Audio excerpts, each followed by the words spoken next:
What's up, YouTube? This is Too Raw for TV. The same morning that we all found out that we lost Jerry West, I found out that we lost a great character actor. Now, at the time, I didn't know whether I should do a video on it because I wasn't sure how many of y'all would recognize him, although I thought his face was recognizable, the name not. And ironically, I was looking at a TV movie that at the time that I found he passed away, that he was in.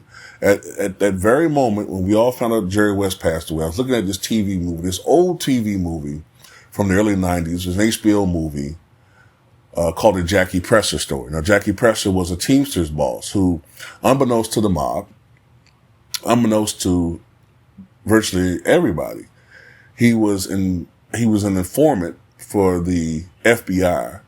And he was ratting on the mob. And not only ratting on the mob, but also ratting on other people that he knew that were doing illicit activities in exchange for immunity.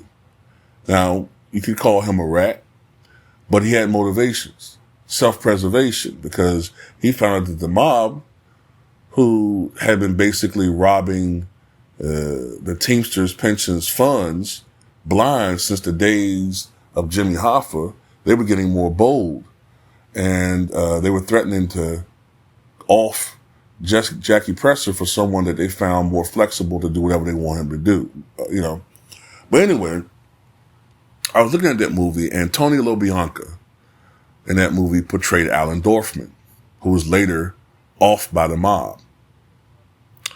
Tony LaBianca died recently at the age of 87. He had been battling prostate cancer when he died at his home in Poolesville, Maryland.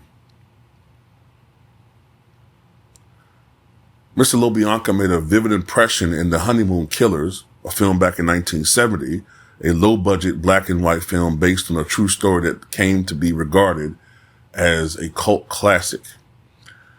It was later on in his career that in The French Connection, moviegoers saw him as the owner of a modest Brooklyn diner, Sal and Angie's, dressed to the nines and driving a car with European plates, courtesy of international drug money. The next year, he played in a movie called The 7-Ups, where he was a mortician at one of the mafia's favorite funeral homes. But LaBianca, even though he was in television movies and in film, was a stage actor at heart. He won an Obie Award in 1975 for Yanks 3, Detroit Nothing, Top of the Seventh, which he played Duke Bronkowski, a baseball player with age and time breathing down his neck, who was trying to pitch a perfect game during his 14th season in the majors. 10 years later, Mr. LaBianca triumphed on Broadway in Arthur Miller's A View from the Bridge as a Brooklyn longshoreman destroyed by his obsession with his 17-year-old niece. The performance brought him a Tony Award nomination for Best Actor in Play. In an interview, Mr. LaBianca said, quote, "I knew 20 years ago this would happen." He said of the play's reception, "It doesn't surprise me at all. I knew the power of this play." He was born in Brooklyn back on October 19th, 1936. His parents, Carmen LaBianca, a taxi driver, and Sally LaBianca, were first-generation Italian-Americans. Anthony, attended a vocational high school where a speech and drama teacher suggested that he study acting. This is where he caught the acting bug.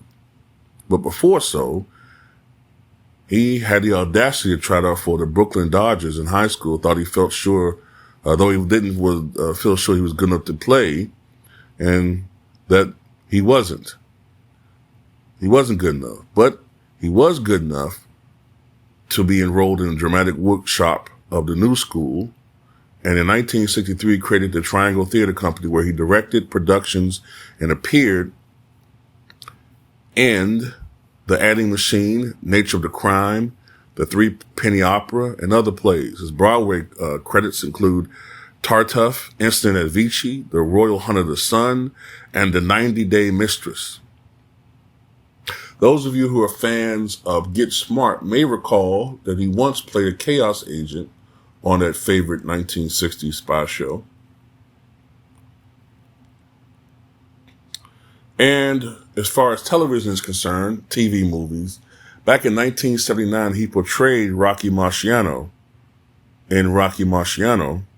And 20 years later, in another Rocky Marciano movie, those of us might remember, I think it aired on ABC, he played Frankie Carbo, who was a mafia-connected boxing promoter, a Luchese family soldier, and a member of Murder, Inc.